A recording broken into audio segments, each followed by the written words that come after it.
And good evening, everyone. This is called CottonWood Soup. After the lies of the reservation government agents who took half of the food annuities of the Shanti or Santee Dakota for debts owed them by their government,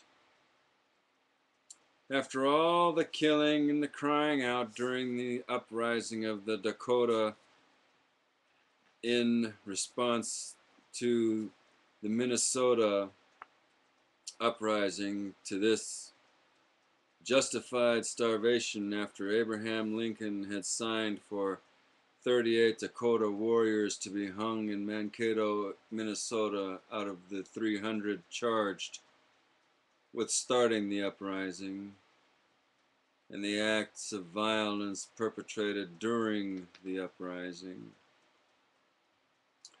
The Ashanti Dakota were taken by riverboat as prisoners upon the Missouri River to the Crow Creek Reservation in Chamberlain, South Dakota. Starving, cold, embittered, the Ashanti Dakota waited for landfall and looked forward to a first meal.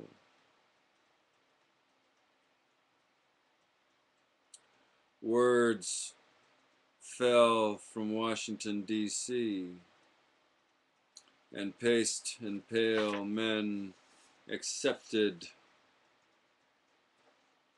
a deal. They who cared for no one outside of themselves.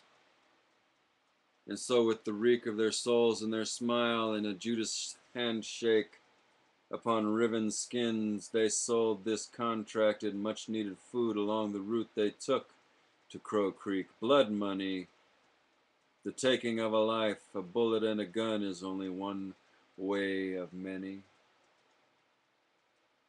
Native women at Crow Creek reduced to base flesh status, rape the rate of exchange for a soldier's rations, squatting down to sift horse manure for the grain with which to make soup. In 3 years, in only 3 turns of season, in 3 turns of failing hope, 1,300 people died. The ghost road, seeing, receiving them all beyond vision, beyond life, beyond the stars. With all of these things in the past and in the future of 1863, the Ashanti Dakota awaited landfall and a first meal, and when it was seen, there was a keening so great as to rival the harshest winter wind, a keening of deep sorrow, of heartfelt blood flow, tears falling from the eyes of a nation, a sifting of strength from bones and marrow. No meat, no corn mash, no fish, nor fowl.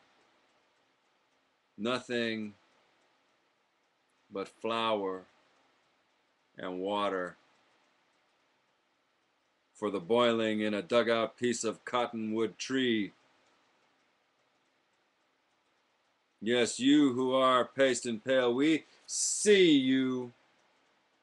We of red earth recognize you. In the places of our native sorrows, those stained place names we would rather forget, though our ancestors won't let us. And when our children ask us where Crow Creek is, we are forced to remember the rape of our people, and we pretend not to know its location within our hearts.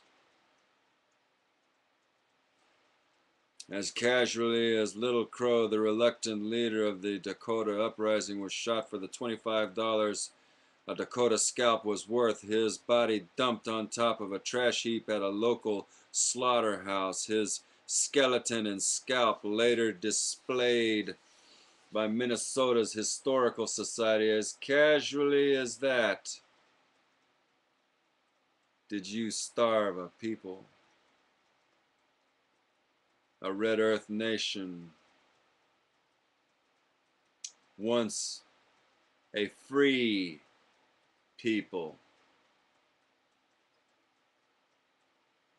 the Ashanti Dakota, we thank you for this cottonwood soup. We thank you who are the strange ones, paced and pale, who are responsible for it. Yes. Thank you. Thank you for the gifting of it.